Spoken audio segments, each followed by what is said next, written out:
This is going to be the next project on our farm. I'm just going to make a simple DIY planter.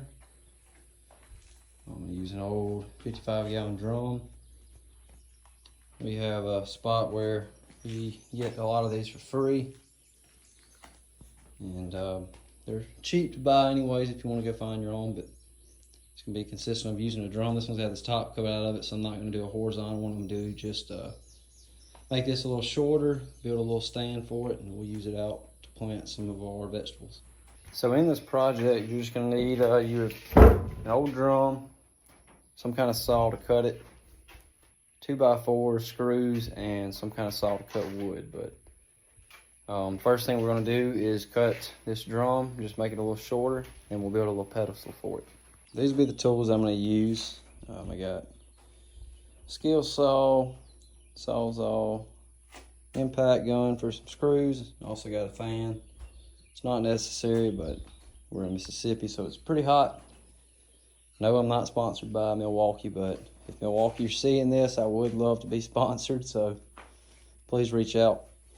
I'm gonna start off, I'm just gonna go around this lip and cut all the way around it, make this drum a little shorter. So we'll start on that. I'm gonna use the sawzall to cut through most of this. I would cut it slow because it is plastic, so went ahead and got it started, but as you see, I'm just gonna run it along the whole thing and cut. And once I finish, I'll show you the final product. All right, just finished shortening this barrel up. It's already looking like a flower pot, but we're gonna build it on a pedestal to make it a little nicer looking. The other piece is right here. Not sure what I'm gonna do with it, but I will find some kind of use for it out here. But next step is I'm gonna build a pedestal. Okay, I'm kind of making this as I go, but I've got two 14-inch 2x4 pieces, two 18s. And the legs are gonna be 12 inches tall. What I'm gonna do is try to do a pocket hole style connector for each one of these and connect them all together. So I'm gonna start with this piece and then I'll add the legs last. The screw of choice I went with is these wood screws, this hex bit. They're 2.5 inches. It'll be perfect to drive right into these pieces of wood. So I'm gonna go and do 1, 2, 1, 2, 1, 2, 1, 2. And that should connect all these together, and then the legs will be last. I got one solid square piece. Just a couple of round spots, but we can get that out. Now I'm gonna do the legs with those 12-inch pieces. So I'm gonna work on that now, and I'll show you the after.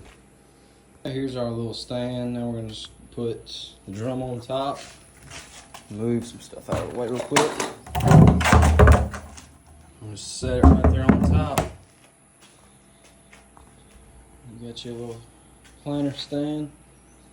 So what I'm gonna do is drop some screws down through the top, inside the planter into the boards, and we'll be good to go. We'll just fill it with dirt and start planting some vegetables. Well, looks like it turned out good. Here's some of our other style planters. I'll show you in another video how to make these. It consists of 3 2x4s that are 8 foot long and the drum. If you have 6 2x4s, you can make 2 of these, but this last step's optional. I'm gonna drill a couple holes in the sides just so water doesn't fully pull up in the bottom. That way you don't kill the plant. So we'll make a couple holes and that's gonna be it. Okay, I just went and got some dirt from the pasture. I didn't fill it all the way to the top. So the next piece we're gonna put on top of is potting soil.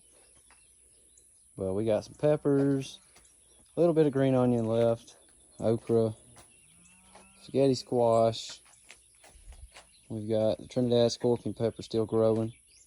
And we recently, this week, started having our pumpkins sprout. So hopefully by the time Halloween comes around, our little babies get to have their first pumpkins and we got to make them ourselves. But anyways, that's going to pretty much do it for this video. I appreciate everyone watching and we'll see you on the next one.